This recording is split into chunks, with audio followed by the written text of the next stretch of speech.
Hi, everybody. This is Travis from The Berm Show. Lower 22 Vets is a social media platform exclusively for active duty and veterans. Connect, communicate, and network with your own. Sign up is free and easy with giveaways each month. Download on Apple Store or Google Play. Today's episode is brought to you by Left Foot, Right Foot Shirt Company. This is a veteran owned 100% nonprofit shirt company that donates all their proceeds from sales to charities focused on PTSD and mental health. These shirts are so soft, fit so well, and I guarantee they'll add a couple inches to your biceps. Go check them out and tell Mark I sent you at lfrfshirts.com. Just keep going.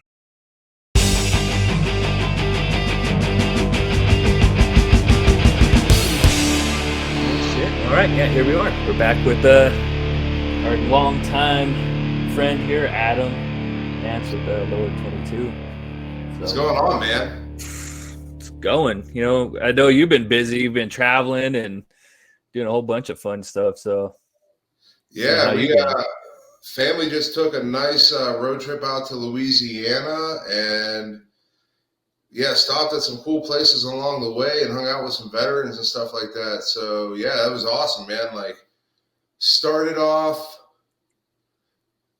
didn't have anything like really planned out until last minute because all this stuff was just coming together. But yeah, the first day we just drove about 12 hours out to the middle of Texas because it just takes forever to get through that place, man. And my daughter was a trooper, though. Like, dude, like 12 hours in the car. My wife was in the back just, keeping her entertained the whole time. So that was awesome. And then the first actual night of getting some stuff done was in San Antonio and met up with the owner of Semper Fortis Jiu-Jitsu out there, and that dude's awesome. Like, I've been doing jiu-jitsu long enough to have run into some really great instructors and like some really not good instructors, and this dude is just,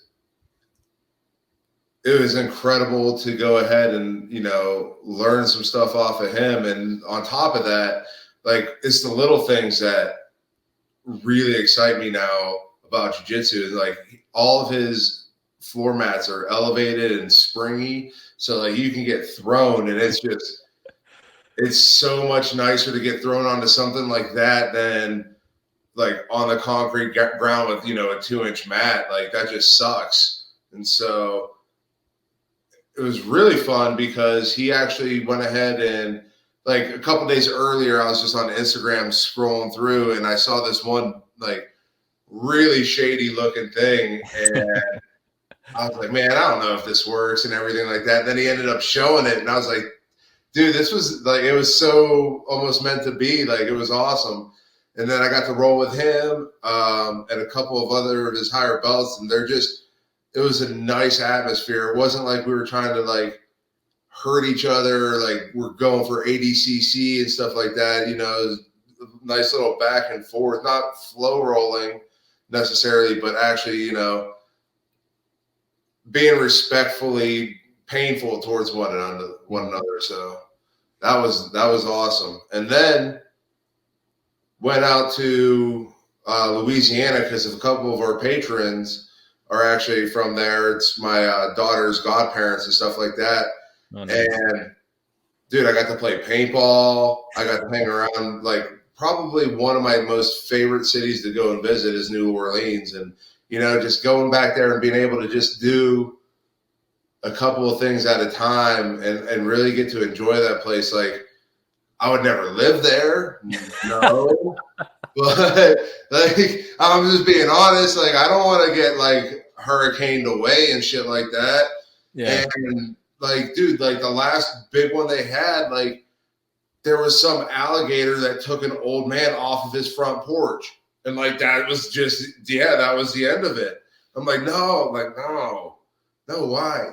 But it's such an awesome place to go and hang out and visit. And yeah, you have Bourbon Street and all that stuff, but dude, like the zoo there like we got to go and hang out on a Sunday at the zoo, and like that zoo's incredible. Then they have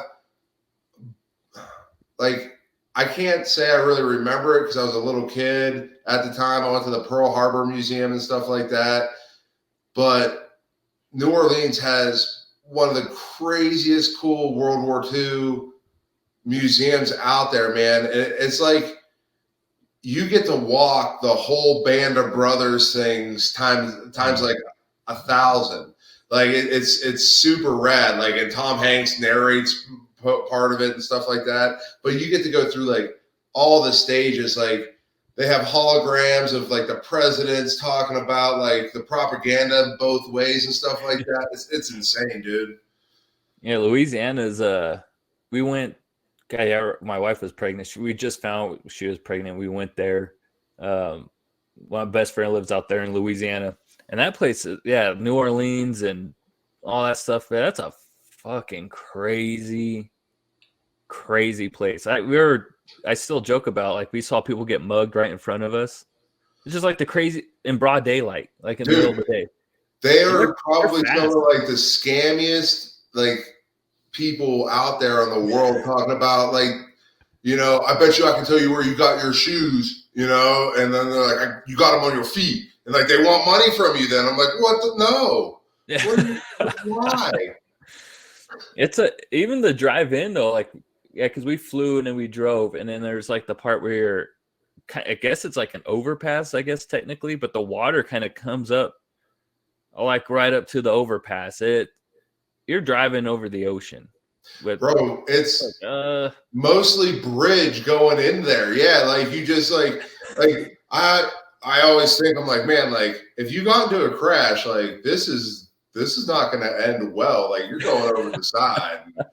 Then you have alligators and stuff like that. So yeah, and then it's one of those. It's a weird. I don't know how. I've only been there the one time, but like we notice there's always cars like peeled off to the side of the road. It's like, man, are they fishing out there? Like, what's going on? Because it's just swamp. So it's like, what's really going on in those woods over there? I don't know. It's like, are we watching like a future Unsolved Mysteries type thing? Dude, there are so many unsolved mysteries, I bet, down there. Like, oh yeah, dude. Oh, you could just dump a body. Like the one time we went and I got to go hang out at an alligator farm. The guy that was taking us there, he was basically telling us, he's like, yeah, you could probably just throw somebody off the bridge here and, you know, never get found. I'm like, why are you just starting conversations like this? like I'm not planning on getting, you know, weird or anything like that. But dude, like, why is this just normal conversation topic for you? Like, but like all these specific thing to know, you know, like right. God. But no, man, that was like I truly love visiting that place. Like it's such a nice little like spot to go to on the mature side now, and not just, you know, going down to Bourbon Street and drinking and stuff like that. So yeah, it was awesome. But yeah, I got to go. My buddy who does Pelican paintball, he just bought into a field with another guy, and it's literally like the only field out there in the New Orleans area.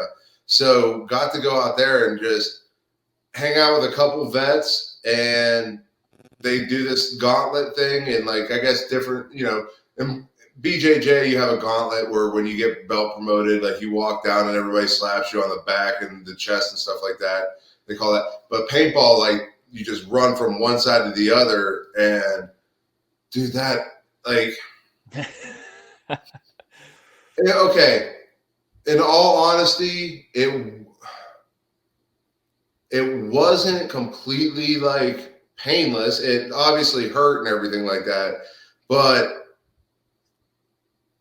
me thinking my hand protecting my face was going to do more than a mask, that's where I really messed up, because I don't know what it was. I took like 2 steps, and then like I was getting hit in the leg and hit in the body and everything's fine. And then after the first one just that pegged me in the face, everybody just adjusted fire.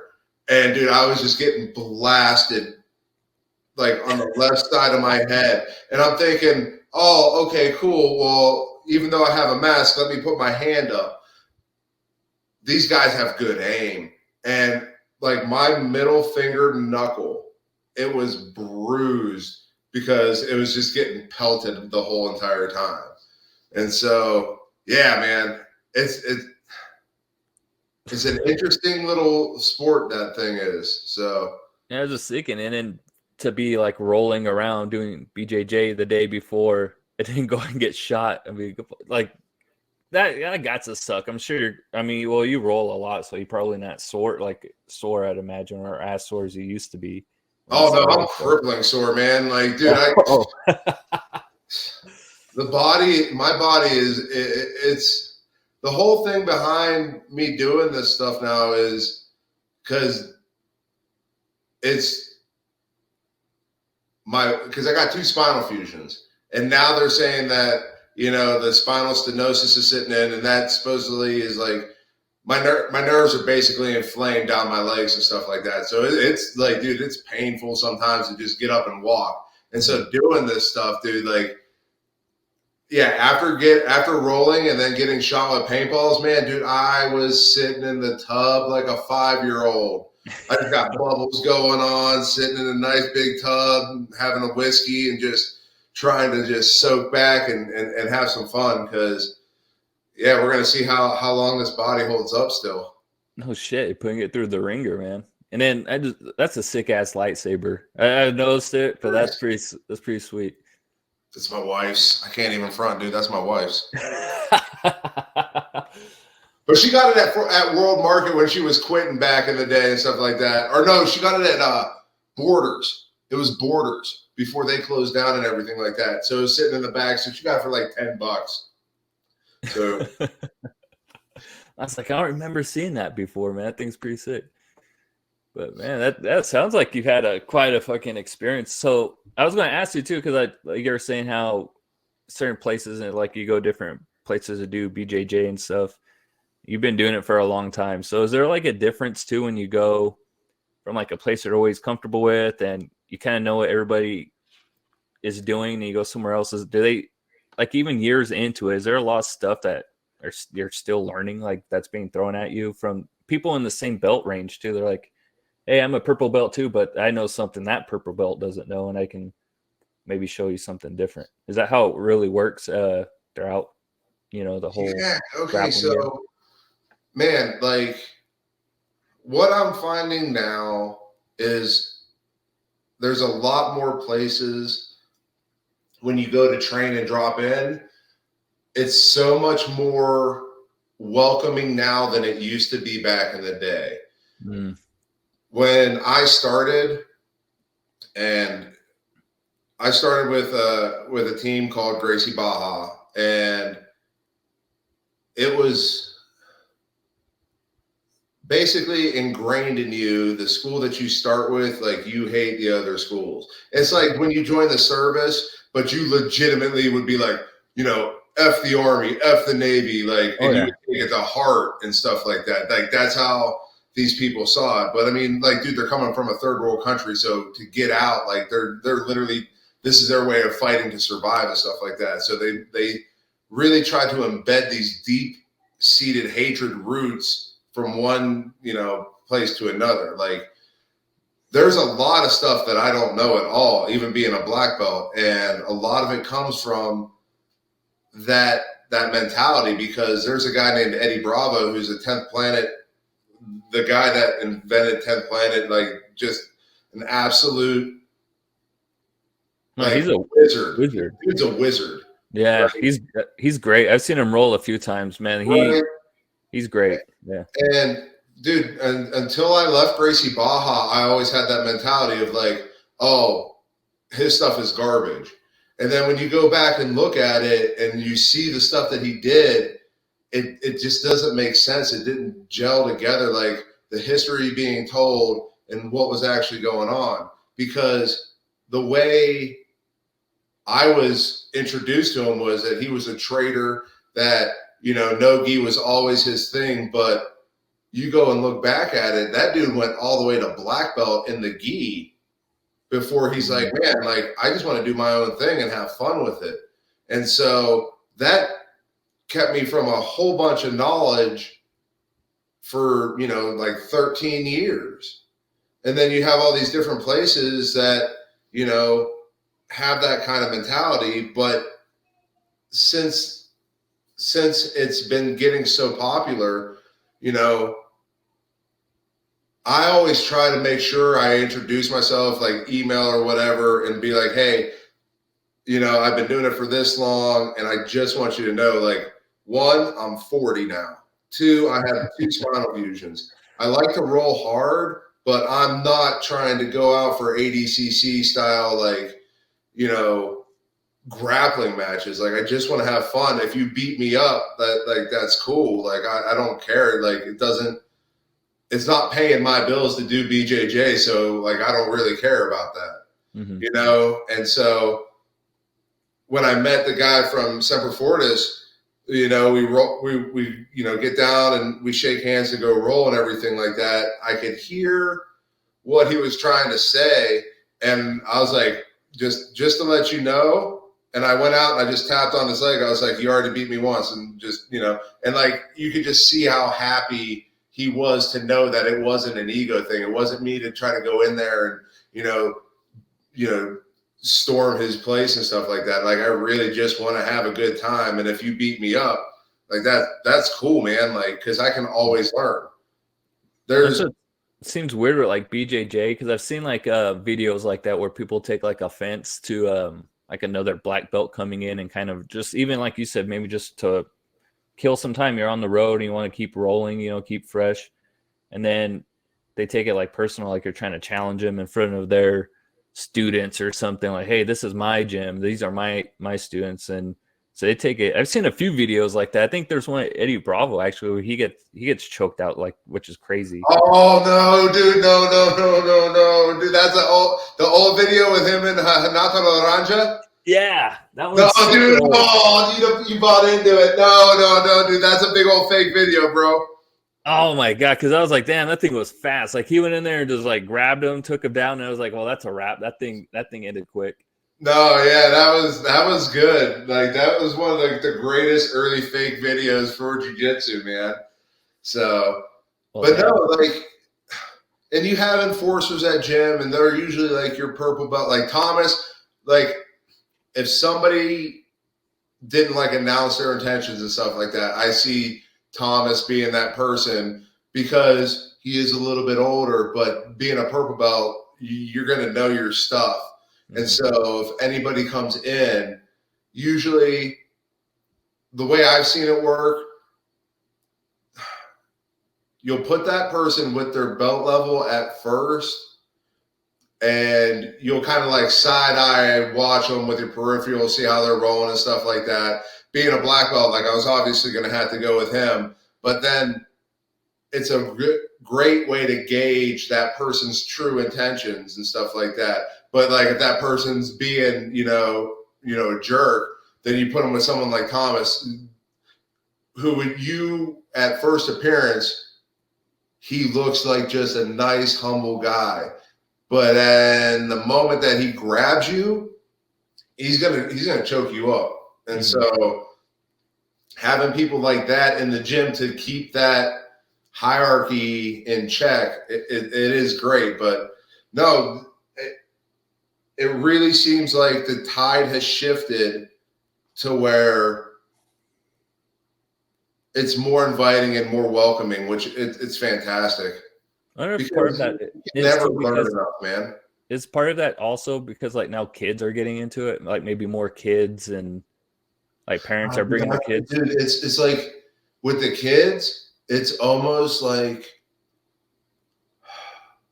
it's getting to be like soccer moms times 1,000, but then on the instructor side too, because dude, like, you have parents that don't train, don't know anything about it, like, are yelling out random submissions from places that don't even exist, and like, you just want them to, like, dude, like, chill out, man. Like, this is, but then you get the instructors too, like, because you'll get those kids that are talented and they'll try to hold on to them as much as possible and stuff like that.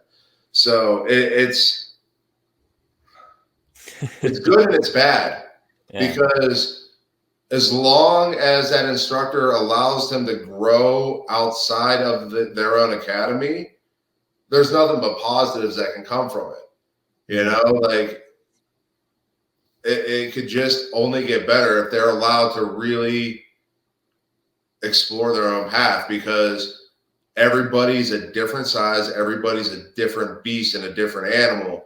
And to just show them one way of doing something is kind of limiting their knowledge when, hey, this is how you do an arm bar. And as long as you can keep safe, knowing these fundamentals of how to do it, try to find it from an area that's more beneficial to you, but just keeping those core concepts, you know, in the back of their mind. Yeah, that makes sense. I mean, because I remember even like years ago, like when I remember this happened in MMA. I don't know who did this first, but like in UFC or MMA in general, somebody would like go from one camp to another camp. And now it's kind of like a prominent thing. It seems like it happens a lot.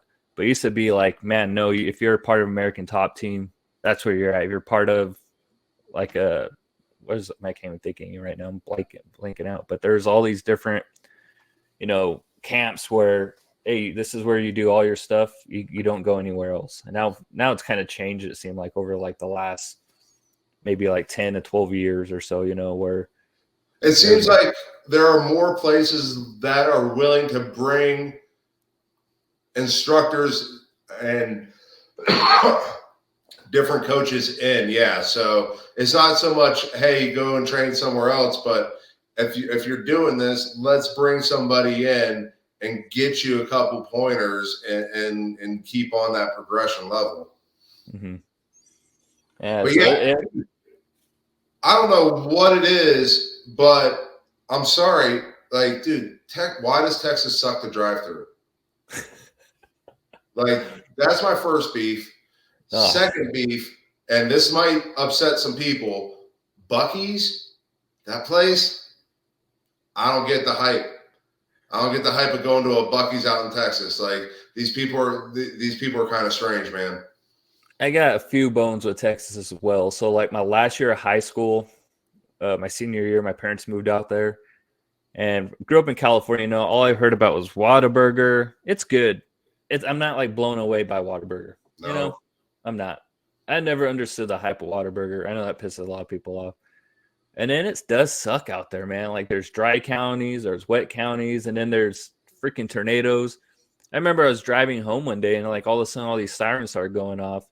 Like, what the fuck's going on? Everybody's pulling off the freeway. I'm like, what the hell? And then I get to the house, everybody's hunkered down in the bathroom. I'm just like, oh shit, we don't have this in California. I'll take an earthquake freaking every 10 to 15 years over the house being picked up and thrown 200 yards, you know? It's like, right, crazy. Right. It's tornado season. Like I never understood that. You have a season with tornadoes. It's like football season comes and same time as tornado season. That's why I honestly think like the more and more I'm with it, Northern Arizona, man, is the place to be. Like we get the seasons up here, so it's not just like the valley where it's, dude, 120 degrees sucks, man. It sucks. And you're not that far from Palm Springs, so I mean, you know all about that. Like up here, we have all the seasons. We had snow already, and it's enjoyable. We don't have tornadoes. We don't have earthquakes. We don't have anything. What about like scorpions and shit like that, though? That's why we have shotguns. Like, where a scorpion just busts out a 12 gauge. I don't play with that. Like, okay, so where we're at, like everybody, we have a lot of tarantulas, like the blonde tarantulas, and everyone's like, oh, they're okay, they help us out, and they're good. No, if they are on my property, they are unwelcome passengers in this life, and they need to go. And like that's why we have an old shotgun, is literally to kill. Like we had, my neighbors had about 5 rattlesnakes on his property in the past 2.5 months. We haven't had anything up here like that, but you know, we have hawks that come by, we have all sorts of stuff. So yeah, see, I get like where we live, we're kind of like on the foothills of the mountains out here, so we get hawks and like possums and coyotes and stuff like that. But man, we don't get any rattlers, no scorpions, like nothing crazy where I'm like, I don't know what it is. That's what like freaks me out with snakes and like spiders. Kind of like your fear of the ocean. Dude, oh yeah, My fear absolutely. is spiders, man. I'm like absolutely terrified of spiders. I don't know shit about them. So if I see it, I'm just like, I don't know if you're a garden spider. I don't know what you are. Same thing with snakes. You're a dead spider. That's it. Yeah, shit. My wife might have to kill them. Unfortunately, it's like I'm running. I'm running. See you later. Dude, have you ever seen Arachnophobia? That movie back in the day with John Goodman? That one sounds really familiar. I feel like I've.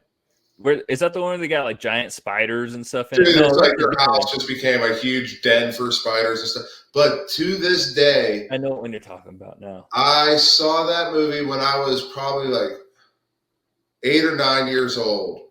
And that shit horrified me from the moment I saw, because the first thing, like the first scene of somebody dying, if I remember right, is a football player when a spider crawled into his helmet and he literally put his helmet on and like he got bit and like that's how he. And I played football, and from that moment, I would always check the padding in there and everything. I would always check for spiders. And then like there was two old people that died eating cereal. I bought Tupperware bins for the sole fact that I'm horrified a spider's going to crawl into my cereal box. And so this way, at least I have it completely sealed up. You know what? That's a legit one. That's legit though. That's some good planning though. Just in general, I think that's not bad. Yeah, my fear started. God, I was because like my parents had property and stuff, or they still do. But like growing up, we'd irrigate and stuff, and we irrigated at night one time, and I came back in the house, and a black widow crawled off my boot, and I stepped on it, and all these babies shot off its back, just like my dad was like, get a rag. And we'd find them in cabinets and drawers and shit randomly throughout the years after that, and ever since then, I was just like, fuck, man, I don't know. I don't know. I see one. I'm just like, if I step on you, what are babies going to shoot off your back? I don't know. I don't know nothing. I don't know how a pregnant spider looked, but damn, that thing was Dude, that's freaking wild. horrifying, man. Yeah. I was like 10 years old. I was like, I'm over it. Like I'm not irrigating at night no more. Fuck that. But there was also a movie. God, I wish I can remember her name. Maybe it's that one. But like the spider, like transfers somewhere from like the woods, like some forest or something. It kills somebody and like hollows them out, and it lives in them. Oh, Does that sound familiar? Like they transport his body back to the States, and like it crawls out of his cheek or something, and like takes dude, over. I have no idea if that's the same movie, but that sounds super familiar too. Yeah, it might be the same. I don't even know because I've watched it one time. Have no clue what it's called, and I was like, why am I watching this? I don't know. You just hope that people win somehow. It's actually why I started hating Hagrid in Harry Potter, is because he had that giant spider pet. Oh shit, that's funny.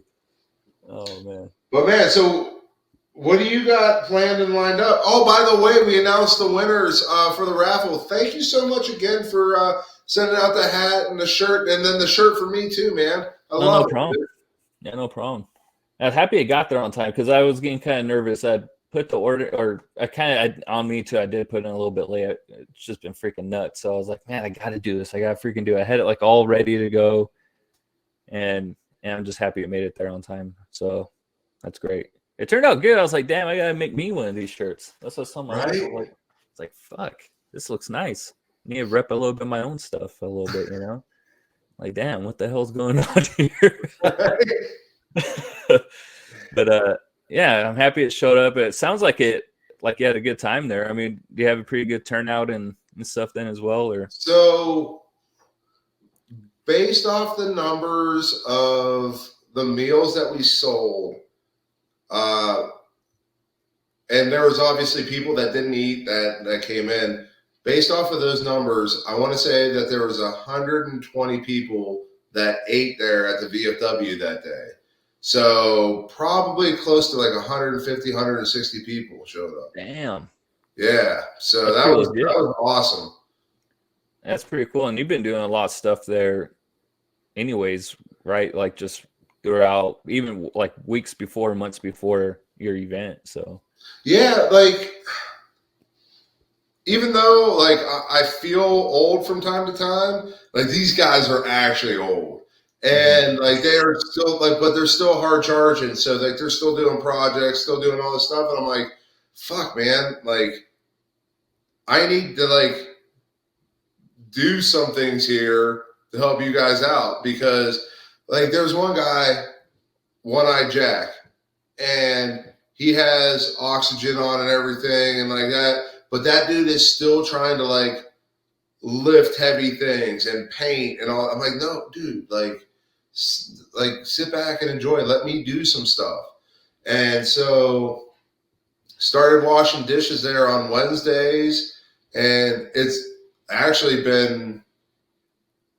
really fun on a couple different levels because one, my daughter does gymnastics right down the road.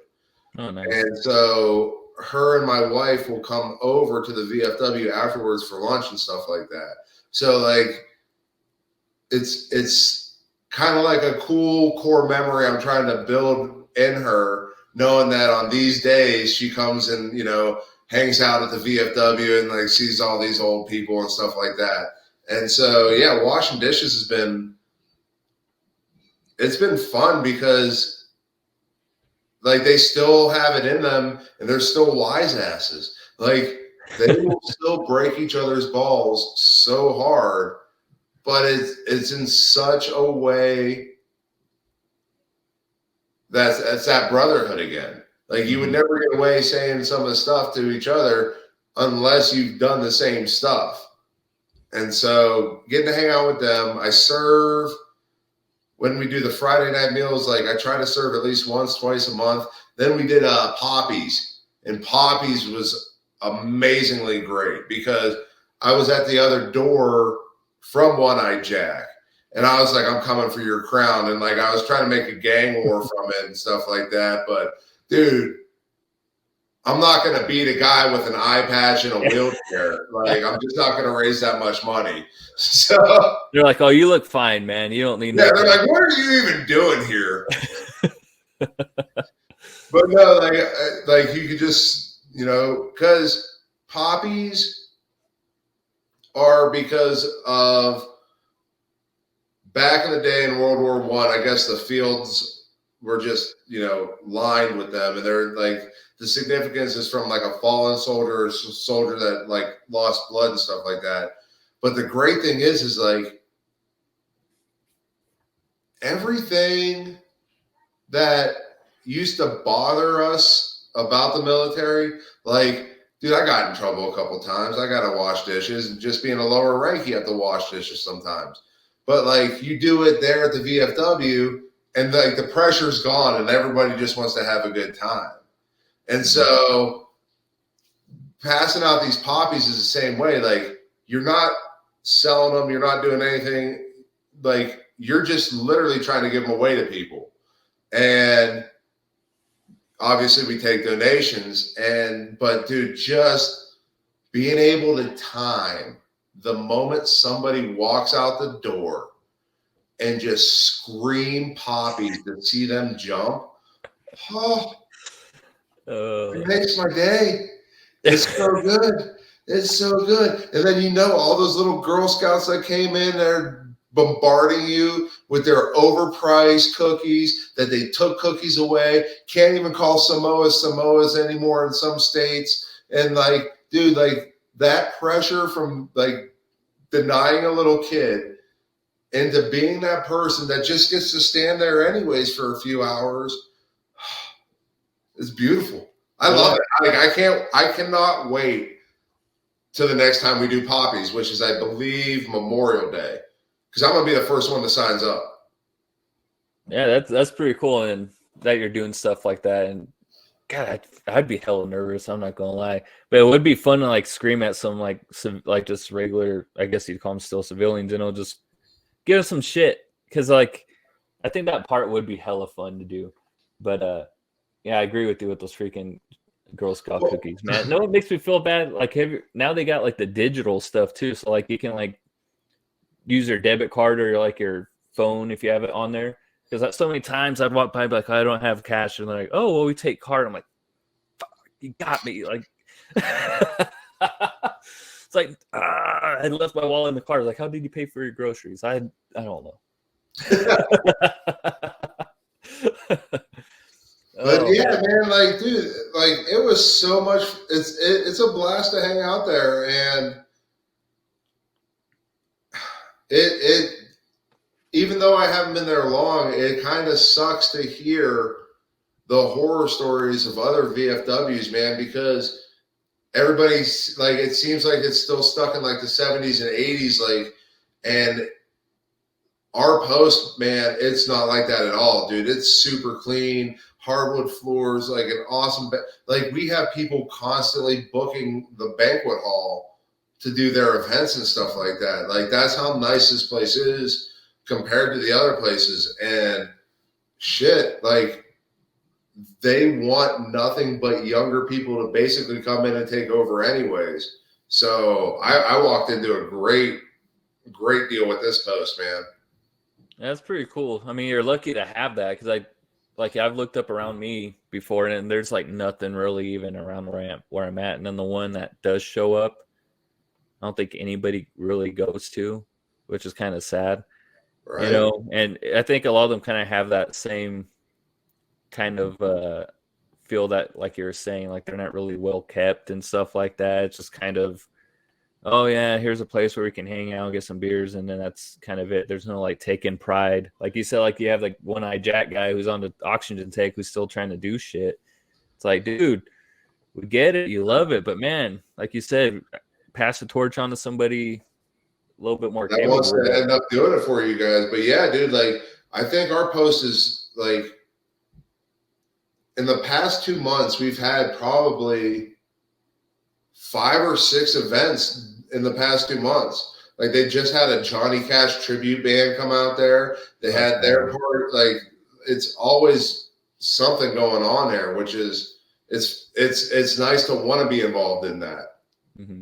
Were they all excited for you then too, doing like your grand opening and stuff there? And I'm sure they were ecstatic to have you pick If their. you're under 50, like they are just absolutely thrilled. Like I feel like the high school cheerleader back in the day, man, because they all want to talk to you. Like they're like, oh, let me talk to you about this and this. And back in my day, and like, dude, everybody just swarmed you.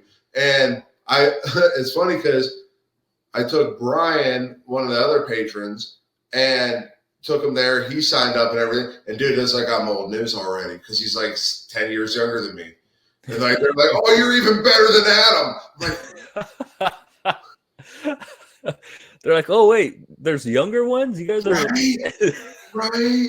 You can do a little bit more. Oh my gosh, oh that's awesome. And I really gotta find something like that around here. Like there's just not much where I'm at, and it kind of sucks. Honestly, if you have the time, man, find the VFW and just take it over and make it what it should be. Because what our commander has done, like, he's made it a place where, like I said, I want my daughter to go there. She's 3, and I want her to go there and hang out because of the atmosphere that they put there. And dude, like they're falling off by the dozens now, being all old and stuff like that. So like you could be commander in 2 years or something. So you can just make it anything you want it to be. That's isn't it kind of sad at the same time? Like I saw something about like the World War II vets kind of, you know, that generation's basically gone in a sense. You know, it's kind of sad, man, knowing that there's barely any. We got 2 at our post. We got a couple Korean vets, but this is another reason why I love it, man. Like, dude, we're like, we got a Coast Guard like full-fledged VFW member. Like, and you don't really get to see that much, you know what I mean? And so like, dude, like stuff like I said that we would poke fun of, and we still do. Like, but at the same time, we make that like a point of pride. We're like, hell yeah, dude! Like, we got everybody. We got Coast Guard people even and shit like that. So, hey, that's how I felt. Yeah, just recently when I was talking to Matthew, who's in the Coast Guard, I was like, man, I was curious just to know how the Coast Guard operates. You know, it's like I don't even know what you guys do. Does anybody in any of the other branches really know what you guys do besides what you see on like the movies and stuff, where they're saving people in the ocean? right? But Like, it's like I don't know. I have no clue. I don't even know how their boot camp goes. Nothing. You never hear anything about the Coast Guard. So it's kind of cool talking to somebody from the Coast Guard because, like, holy crap, yeah, you guys. They're almost like always forgotten in the right. grand scheme of things when it comes to service members. So. And I actually remember Greg, the guy that's in the Coast Guard, because I have it still pulled up on my phone. Douglas Albert Monroe. He's actually the only Coast Guard guy that's like in the Marine Corps Hall of Fame for what he did. Like that dude in Vietnam was like basically just took his boat and freaking like barricaded against it so a whole bunch of Marines lived and he got wiped out. But yeah, dude, like it's so cool hearing those little, like I never knew that. Like that wasn't taught. We had history classes in boot camp and stuff like that, but that was never something that was brought to light. So getting to hear that now, like it's, I think I have more of an appreciation for it now too. Yeah, because all the glory goes to Army, Marines, and World War II is like Navy, you know, and stuff with all the battles in the Pacific and stuff like that. That's where all the credit always goes to. And the poor Coast Guard, man. Air Force, Air Force. I'm not even getting Air Force. That's deserved. That's But I'm sure that they get to start poking fun of the Space Force because, like, I still don't think that they've done anything yet. No, like, they made a show. They had a TV series, or that did with Steve Carell. That shit was pretty hilarious. I watched that, but yeah, that's awesome, man. That's what's like so cool about the whole military thing in general. Like my grandpa told me this years ago too. You know, he's just saying that like once you're out and you're going on a hunting trip, he said that always gets brought up. You know, who's in the military and but regardless of branch, like you said, you know, there's some similarities or brethren type aspects amongst each other. Like, okay, you can kind of relate. We didn't do exactly the same thing, but maybe our mindsets are kind of in the same situation in that specific time. Or you can, I think it's easier to even just like have not sympathy, but like a grasp of maybe what you went through and that other person went through. You can relate to it in a sense, I guess, you know, like, oh yeah, my deployment sucked ass too. It was different than yours, but God, it fucking sucks. Like being away and, you know, like yours is in the Middle East. Mine was on the ocean, not seeing any land for like 20 something, 30 something days. It fucks with your mind a little bit. And I think that's what's so cool about it. You know, like we all got these similar things. Like how dark would it be at night sometimes, man? Like just being out that far from everything, dude. Like, how insanely dark is that shit? It's fucking dark. And I mean, it's also like some of the clearest skies I've ever seen though in my entire life is being out in the water like that. Just looking up. I work nights a lot too when I was in. And it's funny, my best friend and I were just talking about stupid Navy stories and because I worked in fuel, so before I got in the lab and stuff, I used to be a crew leader and we do like night ops and stuff, and they have the hoses to fuel the planes that they inflate when fuel goes through them. And I'd lay on them and my crewman would go fuel them up. I'd fall asleep. And I'd wait for it to deflate. And that's how I knew he was done or she was done. I'd get up. It's like, what a fucking crazy job, man. Just sleeping on the catwalk in the middle of the night. Fucking jets are shooting off. It's like, I don't know. Like, how do you duplicate anything like that? It's the fucking craziest thing. I never really thought about it until we're kind of shooting the shit. I was like, man, that is fucking crazy. Yeah, right. It's like all of a sudden, it's like that's not normal. It's not. That's not. It's not. You know, it's it's interesting, man. Like we're joking about one of the guys that got his eyebrows shaved off and all this stuff, all these things that happen when they're on deployments, and you're trying to pass the time because it's the same shit every day, as I'm sure you can relate. So it's like you kind of make it fun. You got to make it somewhat entertaining in the chaos of everything that you're doing. So. Absolutely, dude. Another thing that I got to do on that trip was sled hockey. And it was, you remind me, like, we didn't necessarily have the same type of deployments, but Matt from Hockey with Valor, that new Tim Kennedy book that was written, I can't remember the name of it, but that was about Matt's unit and stuff like that. Oh, that's badass. Yeah, right? So, like, dude, like, how cool was it that I got to meet somebody like Matt and his wife? Like, dude, like, that was insanely freaking cool to just, once again, different deployments, but the same kind of like able to understand and empathize with what went on, dude. And dude, sled hockey is intense, man. Like, if you can find just to try to do it one time, holy shit, that was fun. So what is it? I've never heard of sled hockey before. So sled hockey is for people with disabilities and people that are, without disabilities. You sit down in this plastic sled that has 2 ice skates on there in the back, and you strap your legs in, kind of like only thing I can like equate it to is like rollerblades. You know, the little like band where you ratchet it in plastic and like it keeps on getting tighter. Yeah. So you ratchet your legs up like that, and then you get 2 mini hockey sticks, but it's fucking badass because on the bottom are like metal pokies things that you just dig into the ice, man. And went around and got to play with, there's a couple of disabled vets that do that out there in Albuquerque. Matt and his wife, it's not a 501c3 yet, but they built up a program for veterans to get out there and play hockey out on the ice, and it doesn't matter your ability level or anything like that. Like, dude, and they were so cool, like trying to help me out, trying to make sure that I'm all set up with everything like that, and got to do a couple of the drills with them and then play in the scrimmage. And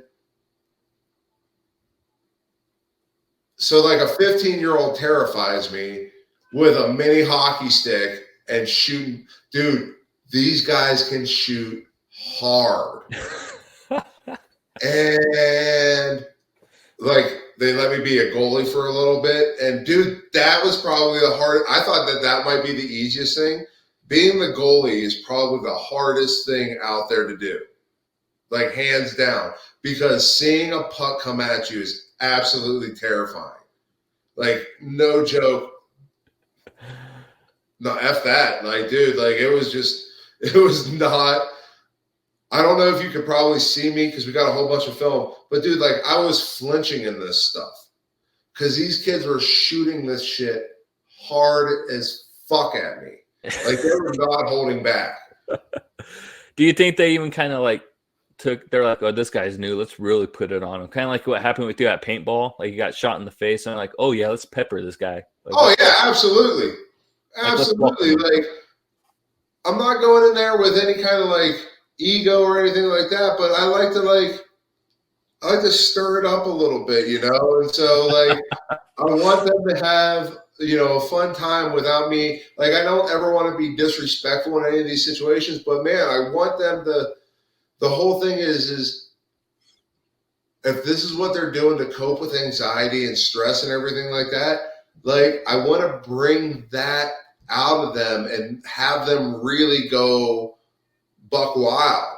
Like today I was shooting a video inline skating with Brian, and like I could tell he was being nice and everything. So like I got this one BS save on him as he like shot it. Like he was being nice and it hit my pad and it stopped in front of me. I was like, I was like, I've only been doing this for like 30 minutes and I can already stop your shot. And, like little pokes like that. And so, dude, he fired one at me and oh my God, it was awesome. Like, it was terrifying, but dude, but to see that's what I want to have. And like, I had him start skating around and he was checking me and like, he was like launching into me.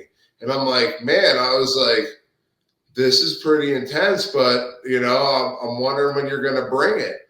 And like, just to get that little fuel going. And dude, the last one he did, he literally dropped my freaking helmet off of my face. And like, I can still picture him and I could see him coming at me. And like, the dude launched himself up at me. And like, that's what I want, man. Because if this is what makes you happy, man, like I want to make you the happiest, like the pinnacle of it. Like if jujitsu's your thing, man, like I'm gonna go hard. And if you choke me out, like, dude, fantastic. If you get my arm, great. Like I really want to see that genuine emotion of why it works for you.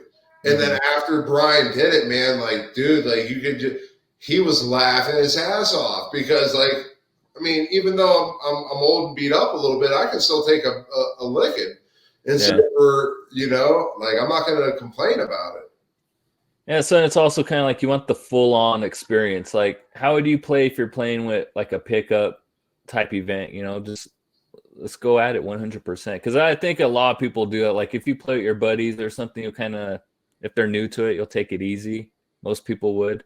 But yeah, you want the freaking full on 100% real experience. Why is this your coping mechanism? If this is what it really is, let's get you to that peak of what it is for you.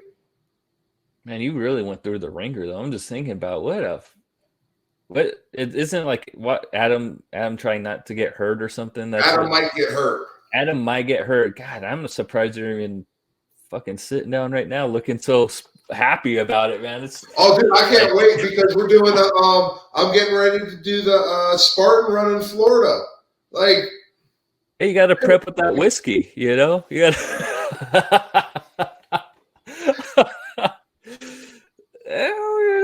it's like don't be jumping a little bit higher, maybe. I do think, though, I might have talked Danny into something. And so if we can call him out on this, I think it would be fun and hilarious. I don't know. Have you seen those one chip challenge things, those Pacao chips or whatever? They come in. Oh, man. There's this one guy that does that crap, and I'm not sure if it's real or not, man. Like, I saw him get the chip. He crushed it up, put, like, other, like, hot stuff on it. I was like, dude, if you're really eating that, your poor body, there's just no way. No way. I think that might be the boost of energy we need to start off that Spartan run, though. It's going to be a different type of runs you guys are going to be having doing that, man.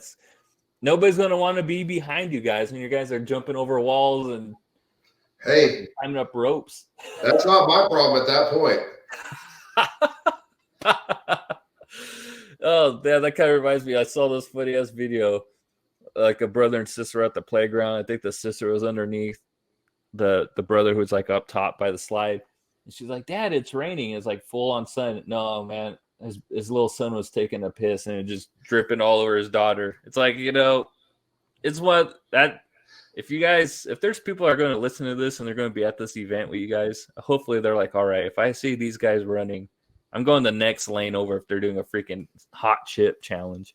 Like I said, like I'm just pumped that, he was a corpsman. And so Doc, I will put my fate in Doc's hands and have him carry me across the finish line if I need to. Hey, he's training hard. Have you seen his videos? I'm like, damn, he's flipping tires and shit. Bad. I have done nothing. But you got like 3 weeks. I mean, he's over there flipping tires, going on hikes, and right, dude. Like him and Leanne are crushing it. Not like I said, like I feel bad that like I haven't done anything, but like if there's, and I always try to rationalize this out. There's like 20, 22 obstacles or whatever. There's going to be a backlog of people. So it's only that first run of about a half a mile to 3/4 of a mile to that first obstacle. That's all I have to really run to. See, By then, it's always just maintaining pace. That's what I'm putting in my head. I don't know. See, like I've gotten I'm getting like in a decent shape without really having to work out too hard lately. I've been kind of just here and there, just watching what I'm eating a little bit. But man, I ran up the driveway just from the street into the house this morning, and I was winded. I'm like, there's no way in hell a mile. I hear a mile right now. I'm just like, dude, there is good luck. I hope you're ready, because man, there's no way. There's no way. I couldn't do it. If I were to be there with you guys, I'd be like, Always could use that A driver. It's only going to be 3 days there. And I haven't told Danny this, so depending on when this comes out, he might find out later. But literally, once we finish, I'm going to say it's been fun, great to meet you, and then I'm going to start driving right back home. damn, so that's right, you're driving too. Yeah. God, man. That and Brazilian Jiu-Jitsu, those are really my two ways of coping. So that's right. I remember you saying that before, vaguely. Like driving kind of. I enjoy long car rides. Like every couple of years, once a year. Like that's really my vice. Like I can go do jiu-jitsu every morning with my buddies up in his garage and stuff like that, which is fantastic, and that gets out. But once a year, my big thing, man, is like I just want to drive. And dude, I'll spend 15, 16 hours in the car driving, and just that helps me process more than anything, because I'll have all that time to reflect without any other interruption. The only thing I really need to like honestly focus is like making sure I'm not like driving erratically or speeding, and but being motor T, that stuff is second nature to me, so really getting out there on those long drives, I'm happier, I'm less argumentative, because it gives me a nice chance to just really reset. Like on your recent drive, was there like any place where you and your wife were like, man, maybe if we were ever left Arizona, this would be like the potential place? Oh, so one of the things that we want to do with the app, like my big goal is I want to be able to gift vacations to a certain extent for veterans. I want to be able to get a couple places where you guys can have your unit get-togethers, your reunions, and not actually have to pay for a place. Like that's my true goal. Is I want to be able to like have a place in Texas that is just a huge lot to where, hey, we have this unit coming in this month, this unit coming in this month. Cool. You guys fly in. Here's the house. I want you guys to get back together, and I don't want it to be about, okay, well, what can we afford? What can we do that? As long as you can get there, I want to be able to give you guys like a 10-day window of just being able to have fun. And one of the first places that me and my wife were thinking about is there's a place called Fredericksburg, Texas. And I fucking love that place. It is such a nice, small, it's a German town, Fredericksburg, but it's actually where, and you're going to just roast me on this, Admiral Nimitz? Was he an admiral? God, I should know. I'm pretty sure. You don't even know, you were on the ship. No, he was Admiral Limits. Um, Right. That sounds right. they have a like that's where his hometown was, and they have a museum for him and like all this cool shit there. And it if I were to try to describe it, it reminds me of King of the Hill in the way that like there's like it's that hometown feel and everything about it is just wonderful, and they have beautiful parks and it's just out of the way. Dude, the main street is just it's so much fun to walk down. There's all these little tchotchke shops, and like they have this one Christmas like shop that's just, dude, it's fun to walk through with the family, man. Like it's a nice place to go. And like that would be if we were to leave Arizona, that would be the place we live. But we would like to get a place, like I said, to use it for veterans to come and have get-togethers, and then on the back end, be able to also Airbnb it for the off times, but give veterans, hey, contact me through the app if you want to stay there, dude. I'll give you 50% off, 75% off. Go and just hang out with your family for a week, and know that it's not going to cost an arm and a leg and stuff like that. And the cool thing about Fredericksburg, it's only like 2 hours from San Antonio. And so there's just so much to do in San Antonio. That's another cool place to go and hang out. And That's so I've heard. I've heard that's like the one, or at least it was years ago. I'm sure it is now, like the actual city that everybody hyped it up to be. I'm sure it's grown like crazy in San Antonio, though. Dude, it was awesome. Like going to see the Alamo. They had like a night at the museum type experience at the mall, which was insane, dude. Like, it's not like high level theater production, but like you go down into the basement of the mall and they have this whole entire scene set up with like different memorabilia and relics from the time, but then they go through like their version of how the Alamo went down and stuff like that. And it's so cool. And then the Riverwalk experience with all the restaurants and everything right there on the water. It's insanely cool.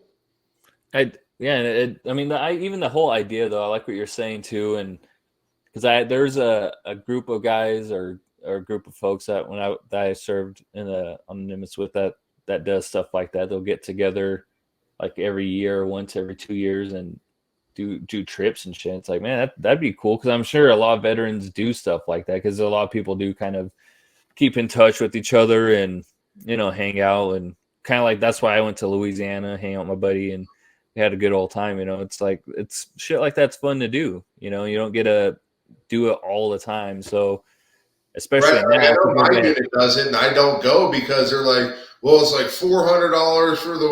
I'm like, no, like I don't have that money to do that with, and so if I could be able to just get it to, hey, if you can fly or drive out there, man, you got this party house to go to. Shit. And I want to do that throughout, the entire U.S. so to where it becomes geographically possible for people to do that. Like, I think it would be like another fucking badass city that me and my wife went to was Seattle. Like, dude, we went up there on the train when we were living in California, and that whole entire thing was just cool. And if we could get a place up in Seattle for people to go to. I do love Seattle. Like my last year on the Nimitz, I got dry docked up right in Bremerton, so it's like right basically on a ferry ride to Seattle. But now my wife and I had just went back for her friend's wedding. God, maybe like 2 months ago now, or a month ago. Man, I forgot how much we love it there, man. There's so much shit to do, and not even just the city, but like the outskirts of the city. It's a beautiful freaking like area. It's all, when you come from California and everything's dead, you go up there, everything's alive. It's all green. There's freaking just fresh air. It feels like everywhere. It's like, man, it's beautiful. And there's so much shit to do. There's a lot of like breweries. There's a bunch of hiking, like the sightseeing is incredible up there.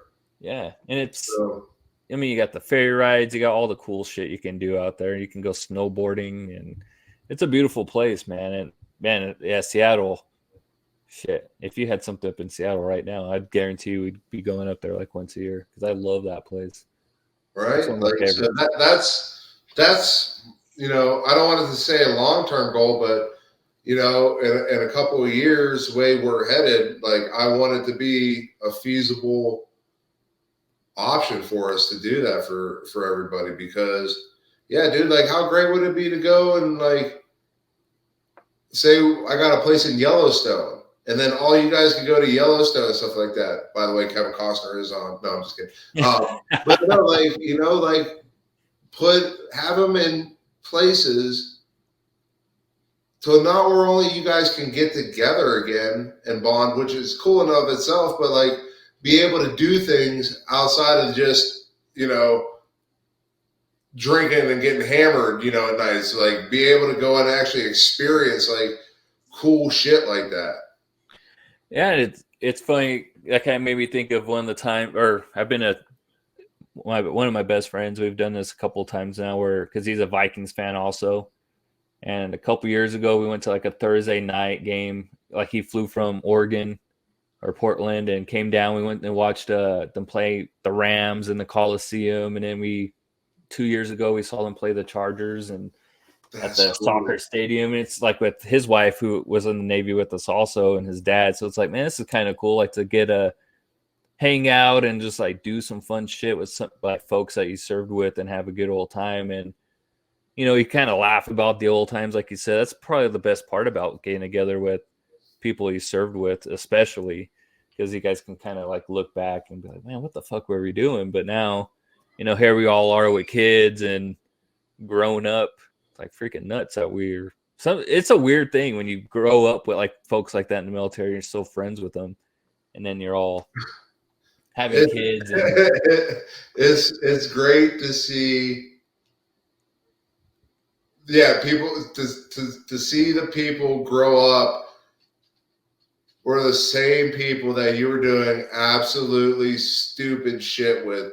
It's remarkable. And me and on our way through to do the sled hockey, I actually I got to talk to. I actually stop and see two really old friends, and both of them I haven't seen 16 17 years, but the moment that you see them again, it feels like only like a 96 has passed. Mm-hmm. Like you catch up super quick and super easy like that. So being able to see and remember what we were doing and to see how, like my buddy Anthony Bellotti, like the stupid stuff that we did in Iraq, to see him not go from that, but to see him use those learning experiences and to seeing the person he is today. Like, dude, his family's freaking awesome. Like, all the good boxes are check marked. Like, dude, he got a nice successful business. He's got a nice home. He's got nice hobbies. Like all that stuff. Being able to see that side of grown up mentality come through after dealing with the stupid stuff that we've done, it makes me happy to see that shit. Like I got to see, like we didn't go to boot camp together because in the Marines, it's separated and stuff like that. But we were both on Parris Island at the same time. She was in, 4th Battalion, wherever the girls are, and then I was in 3rd Battalion and stuff like that. But we went through boot camp. We went through MCT. We went through MOS school, like 29 Palms, little month-long exercise, 2 deployments in Iraq. And like, dude, like she and I, every now and again throughout the years have caught up and said hello, but like to go out and see how awesome she's doing with her family and stuff like that. Mm-hmm. Like the same person that was once again doing, I don't want to say stupid stuff, but not responsible stuff. Yeah. Like, dude, she's a kick-ass mom. Like, dude, and to see that, like, it makes me so happy because of having so many other people fall off that, you used to be like, oh man, that person's like a hard charger, like all this stuff. And like, you just see, unfortunately, like that was their identity. Mm-hmm. And instead of like keep on growing and stuff like that. So yeah, I think, man, that made me just think of when I was talking to Dave that I had on, who was in the Army, and I think he said like one of the hardest things to do when you get out is get your civilian self from before you join to catch up to your veteran self and kind of have them meet each other, because he's like, first you're civilian and you go military, and then it's easy for that to just to be who you are, but to kind of over time merge those two together somewhat is probably one of the harder things to do just in general, because you do grow up, you have kids, you have families now, and it's like, holy crap, you're not the same freaking wild child that you were when you first joined the military or whatever the hell it was, or the shit you did when you were in, so right. it is kind of, it's a trip to see that, man. Like, yeah, that's how my best friend and I were. I didn't meet him in boot camp, but we met each other in A school in Pensacola in the same class, and then we got stationed together on the Nimitz. Fuck, I mean, right. Now here we are, like 13, shit, no, longer than that, fuck, 16 years later, Right. still talking to each other almost every day. Dude, that's a crazy lifetime, bro. That's a lifetime. Yeah. And 16, 18 years later. Like, how crazy is that? Yeah. And then you can pick up the phone and just, like you said, I see him this coming year because he's getting married, but it's one of those things that you don't see him all the time, but when you do, it's just like, man, you just pick up right where you left off. Right. So that was a great thing about seeing Anthony and Shauna, is because, like, like I said, see him on social media and stuff like that, and like, catch up here and there, but to actually, sit down and talk to him for a couple hours, like, it's a cool experience. Yeah. I appreciate you catching up with me, man, and letting me share some stories that I'm dealing with vets. Like I said, we got that next one going on December. I'll be leaving December 8th. Still looking for more Spotify songs to put on the playlist because it's a 66-hour trip.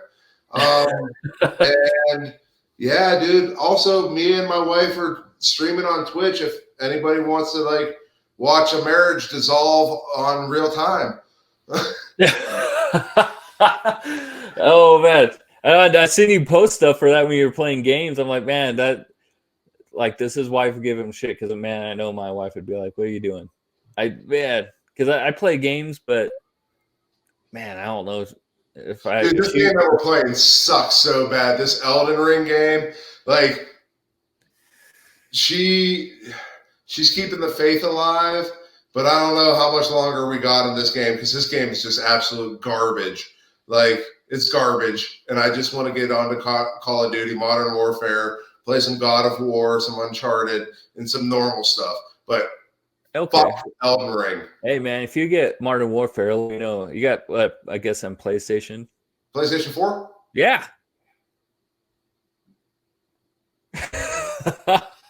I just convinced the wife to, I'm going to buy the PlayStation. I don't even know what it is. That way I can play online on multiplayer, because they got the Black Friday deals going on. It's like $45 for the year or something for like the cheapo one. But that's all I need. Yeah. And then I'll get Call of Duty and stuff like that. Oh, hell yeah. Yeah, I have a PS4. It's still running, like it. I don't know how yours sounds when you turn it on, but man, mine sounds like that shit's gonna launch off through the roof. It's I can hear it humming. There'd be times my wife's like, I can hear her close the bedroom door. I'm like, fuck, man, this thing's loud. Like, she can hear it down the hall and everything. I'm just like, when we lived in an apartment, it was horrible. It was the worst. Oh. I don't know how yours is, but not that bad yet. So we're doing good. Yeah, I've had it for quite a minute there now thinking about it. But yeah, if you get Call of Duty and some online, I'll be down. My brother's been playing it, and I've been like holding off. I usually just play like sport games and stuff, and Call of Duty most of the time. But I don't know, like I think they're $70 now. I'm like, fuck. I told my brother, I was like, how are you doing this, man? I was like, how are you keeping up with all the games? You know, I was like, I can't do it. I got to start like selling something. That's why we're going nonprofit, and then that way we can just use donations to pay for my video game. That's how I spread joy. Oh my god, they're like, this guy's like he's selling poppies, you know, let's give him some money. It's like, meanwhile you're just like stash for Call of Duty, PS5 down the road. That's the dream. Oh shit. Man, I'd love to get a PS5. I'm hoping someday. I don't know how I'm gonna ever convince that purchase to get made, go through, you know. She's gonna see that on the credit report and be like, what the hell is this? I'm pulling for you. All right, man. Well, yeah, keep going, man. I'm excited to see what you got next. I can't wait to see you guys do the what you call it, the freaking, I can't even think right now. Spartan race. I cannot wait to see you guys do that in the video that comes out from that, because I know it's gonna be pretty epic. Oh, I'm super pumped. I'm excited to hook up with some more veterans and just expose that stuff, man. And you know, I'm you can't be that hard. Like, I don't need to start training now, right? This part I'm going to keep on, so like it's on record, man. Everybody's going to be like, "This is how this thing ended." He said it's not that hard, and then now that could work in my benefit, because if I just go ahead and smoke them, I'm like, it might be part. It might make the trailer cut right here. There we go.